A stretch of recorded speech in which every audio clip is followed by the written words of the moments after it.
So hi, today we will talk about FEV converter topologies. Those are mostly used for really high power applications. So, can you suggest a name for this rectifier? So basically, it can be quite strange at the moment, but in the primary side we have a Y transformer. But on the secondary side, basically there are 6 secondaries. All of them are phase shifted, and I will show you more slides for that one. And each of those legs are 60 degrees shifted, and it looks like a half bridge rectifier, but not 3 phases, but 6 phases. So this is exactly what does it look like. You can either have a full bridge 3-phase rectifier. Change this color. So either you can have a 3-phase full bridge rectifier. Remember that one. Like you can have the diodes here, right?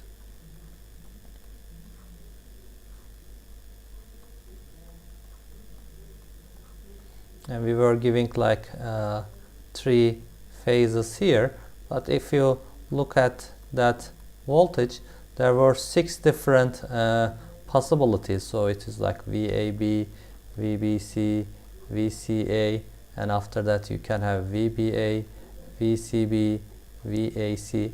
So there were basically 6 different combinations for the output voltage. Here it is exactly the same. The only difference is you have like 60 degrees differences between all those phases, and if you look at the output voltage, it will be identical to that one where you have if it is a 50 Hertz grid, you have 300 Hertz output voltage. But again, here we have the same problem. The same problem with the half bridge rectifiers. Here it can be diodes or thyristors, but you can only draw current from one side, so you are forcing to have some DC current from the transformer, which is not desired. So, and then that thing is called 6-pulse rectifier, and again that can be called as like 3-phase full bridge rectifier, but in some sources they also say it's a 6-pulse rectifier because in one full cycle there are like 6 pulses. So let's move on from that topology to that one. Again, this seems quite strange. To start with, we have not 6 diodes or thyristors, but we have 12 of those things. And on the source side, the source side is not just a 3-phase. Of course, here is like it is 3-phase here, but on the transformer side, you don't have a Y to Y transformer, you don't have a Y to delta transformer, but you have 2 secondaries connected in different. And if you remember it from last year, connecting a transformer in Y or delta creates a phase shift of 30 degrees.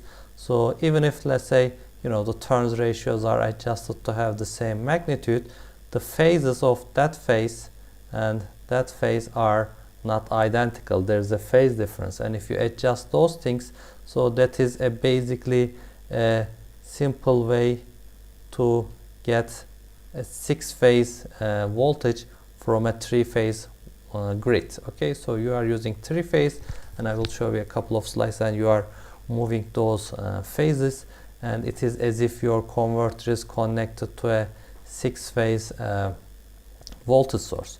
So again, here you have that conversion, and if you look at the output, you will not see like 6 pulse, but instead you will see a much finer pulses, which is like 12 pulse. So each of those things will be 30 degrees. So you can imagine what happened from a single phase rectifier to 3-phase rectifier.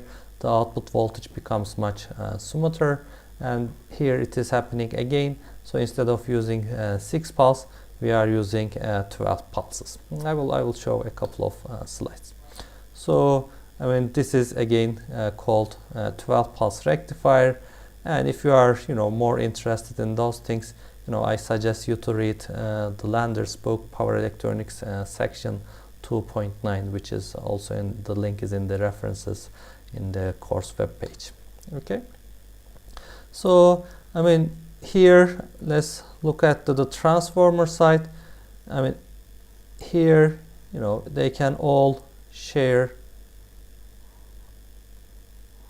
the same transformer, like a three-phase transformer where we have the primaries and secondaries, but there are two secondaries, but the electrical connection of the secondaries are adjusted for one set of secondaries as Y and the other one connected as delta. Okay, so there's a two secondary winding, and that kind of transformers I believe you will see in some other practical applications as well. So they are called phase shifting transformers. And actually there's even more, you can obtain 24 pulse or 48 pulse. Okay, so you have a 3-phase voltage and you want to get maybe 6-phase input or maybe 12 phase voltage. Okay, and the method, I mean, as I mentioned, they are obtained by phase shifting transformers. So the idea, I just showed you, if you connect a Y connection, then you can have that kind of phasor. However, if you connect, let's say, delta, you will have a phase shifting in your phasors. Okay, and if you adjust those phase shifters and number of turns, it is possible to have equal voltages with 60 degrees apart or 30 degrees apart, depending on your topology. Okay, so this is a way to obtain a 6-phase source. Another interesting thing, and if you look at the output voltage here, okay, if you look at the output voltage here, you will see it is not directly the output voltage of that one. Actually, if you just look at that part, okay, if you just look at that part, I mean, it is identical. That part is identical. Let me write here. This is a 3-phase full bridge rectifier.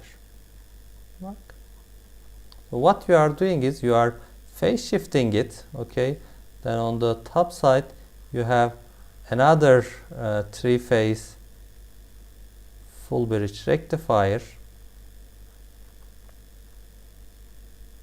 Okay, and it is as if you connected them in series. Okay, you have some voltage here and you have some voltage here, and then you are connecting them in series, and there's a phase shift.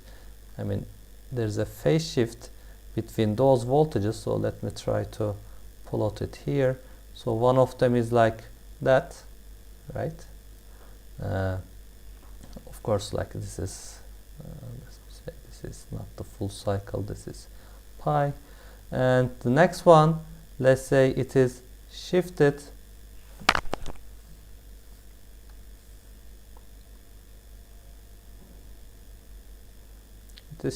like that. Okay, and you add these two voltages in series, so in that way you can have a higher voltage. Okay, I mean, and the interesting is, for example, you can have a higher voltage while using lower voltage semiconductors, lower voltage diodes.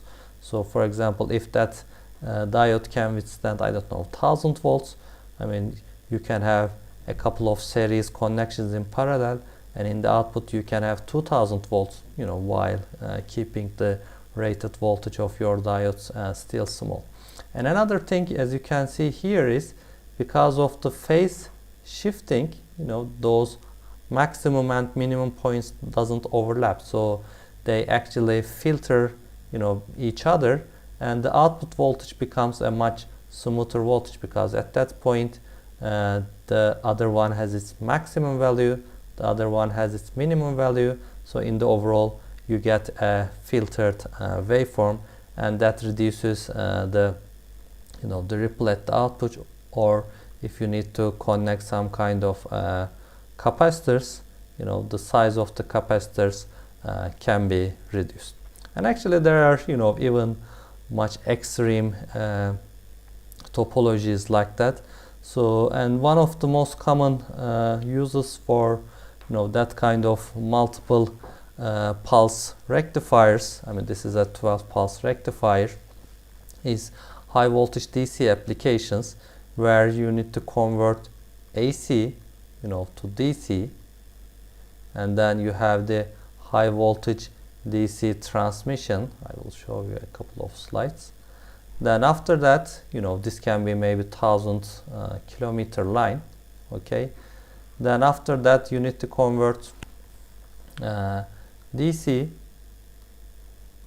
to AC again, and here you will have your three-phase grid, and you will have your three-phase grid. So, and when you are talking about high voltage DC systems, we are talking about hundreds of thousands volts, okay, even a million volts. There are even a million volt systems. But the difficulty is, you need to have some kind of semiconductors here, but there are not any, semiconductors which can withstand, 100,000 volts. So the idea is you can connect that topology to connect, some kind of three-phase full bridge rectifiers in series, and on top of that, it is also possible to use, just instead of using one thyristor here, they are called thyristor valve, and thyristor valve is a device which you physically get many thyristors in series. So each of these thyristors are like 1000 volts.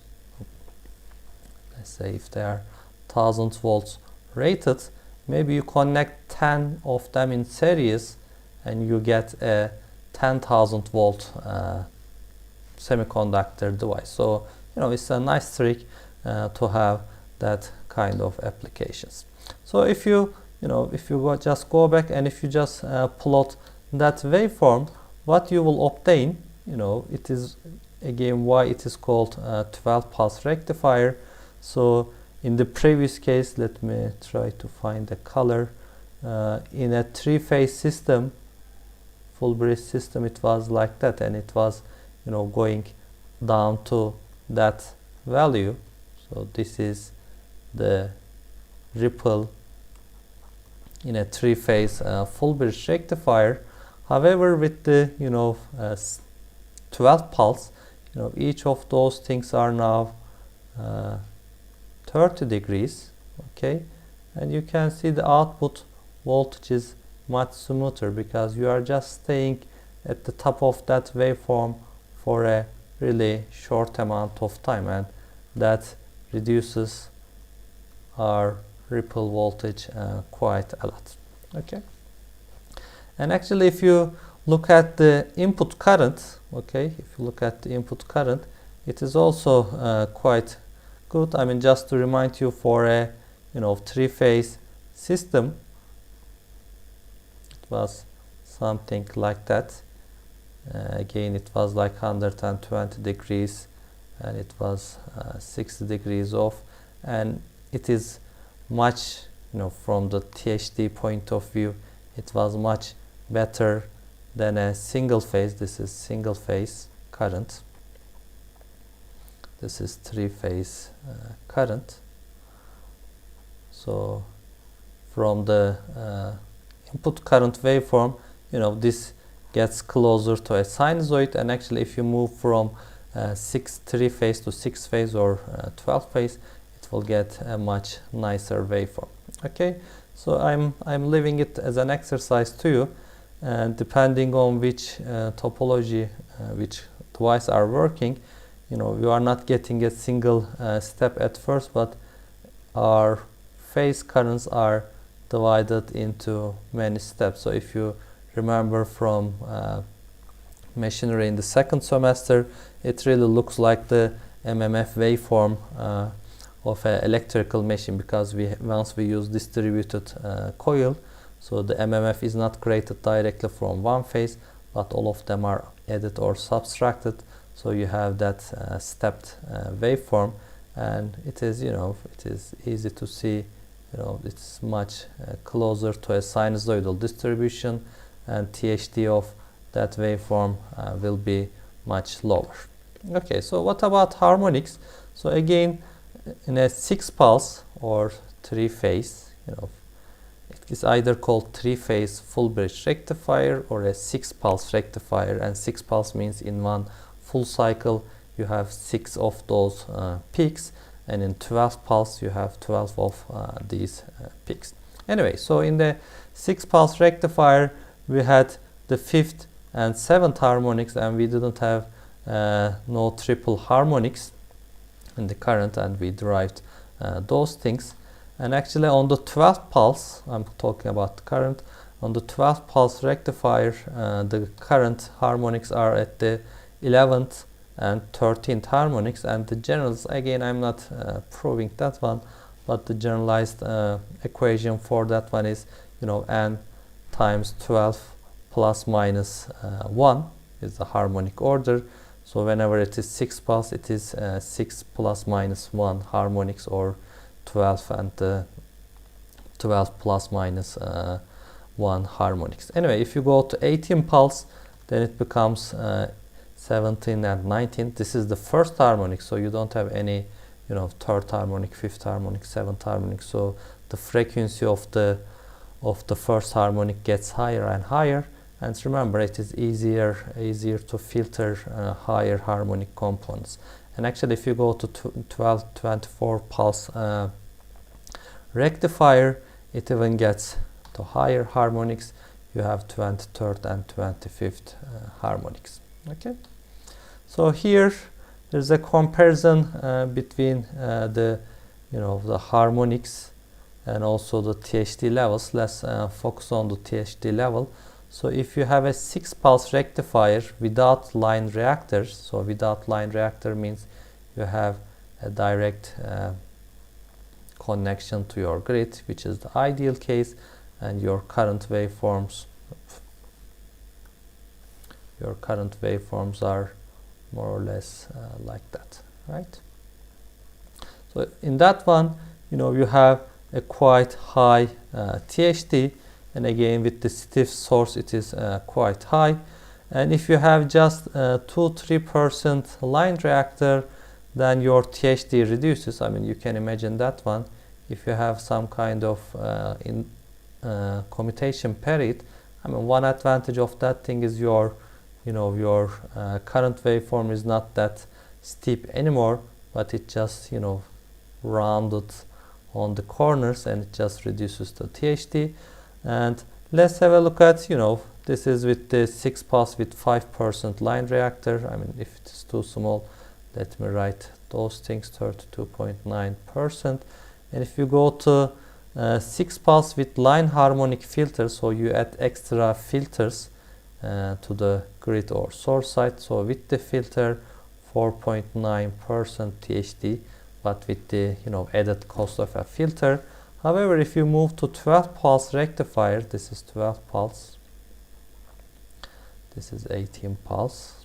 Okay, if you move to 12 pulse, so the harmonics THD reduces to 8.8%, and if you go to 18 pulse, it even moves down to 3.9%. So it just, you don't have to use a filter, and you obtain a much sinusoidal current waveform.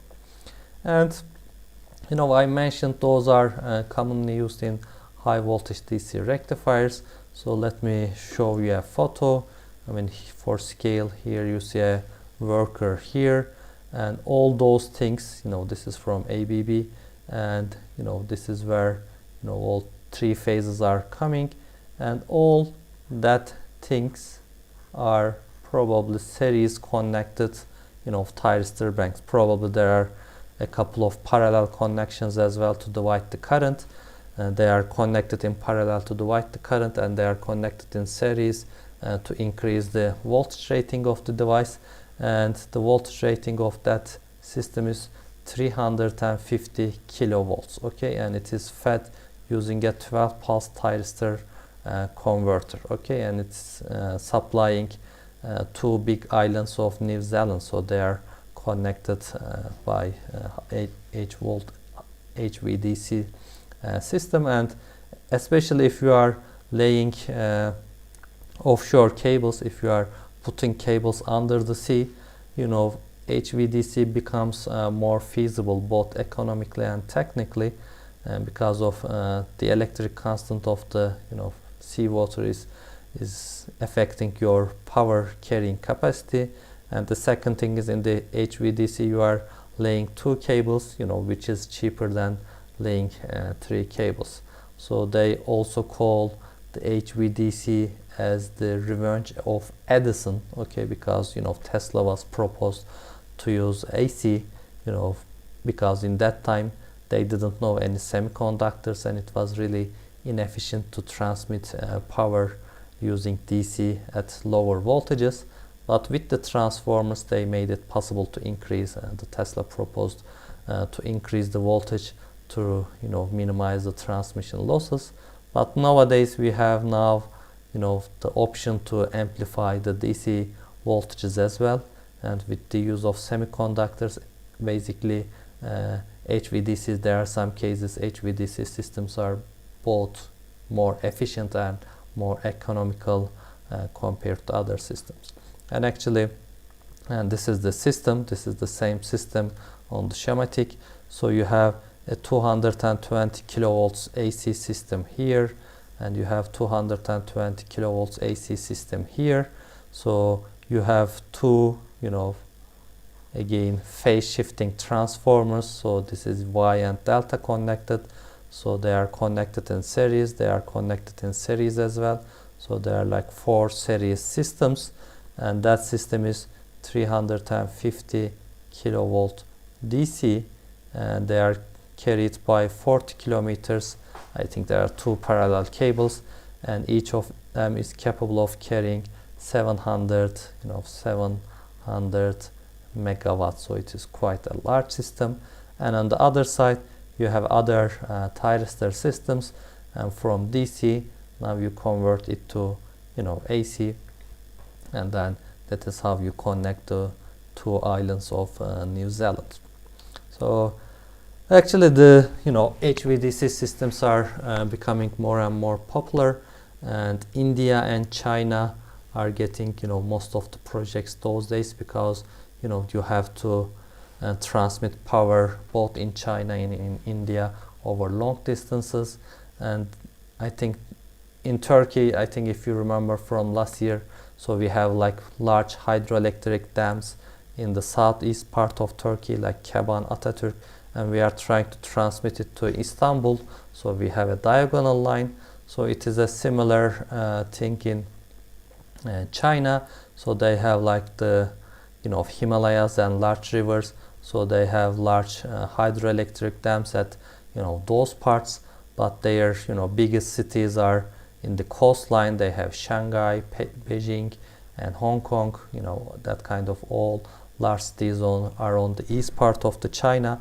So they have to transmit power, you know, through, you know, west to east. So, and we are talking about really large distances. And again, I think on the shore, I think onshore, for distances larger than 1000 to 2000 kilometers, or for offshore under sea, if the distance is, I think, just larger than 8 to 100 kilometer, okay, so for those conditions HVDC is more feasible. Okay, so, you know, here, you know, there are some, you know, previously made AC lines. So the red and the, I think, blue one are the AC systems, but the new, you know, the orange ones are the operating HVDC lines, and the light blue ones are the, maybe they are already finished, so they are under construction. So I advise you to have a look at those videos to have a better understanding of those systems. Okay, so it is even more possible, you know, to create more pulses and reduce the output ripple, just as an exercise. Here you see a 24 pulse system, so you have one transformer here, so it has either 2 primaries and 4 secondaries. So one of them is like shifted like 15 degrees, the other one is 10 degrees, 15 degrees, and in order to have that kind of intermittent voltage phases, what you can do is you can have one phaser like that, phase A. Let's say you have other phase B. Okay, I'm talking about a transformer. If you add these two, okay, yes, you obtain a line-to-line voltage, okay, and there will be like 30 degrees difference. But for example, if I adjust the number of turns of the secondary, okay, if I just choose a different secondary number of turns, so it will be a smaller voltage, and if you combine that line-to-line voltage, actually by controlling that magnitude, I can adjust like each specific angle between those things, and actually that is how you obtain angles like 15 degrees and that kind of transformers in phase shifting transformers. They are also called zigzag transformers. Okay, and again, it is even possible to have 48 pulse. So you always have 3 phase as the source, but here it is as if you have a 24 phase system, and you have all different combinations of star delta, delta Y, Y delta, delta delta, with different number of turns and phases. So in the overall you have 1, 2, 3, 4, 5, 6, 7, 8 systems in series, and because of it is 48 pulse, the ripples and the frequency bandwidth will be even higher. Okay, so that's all for this video.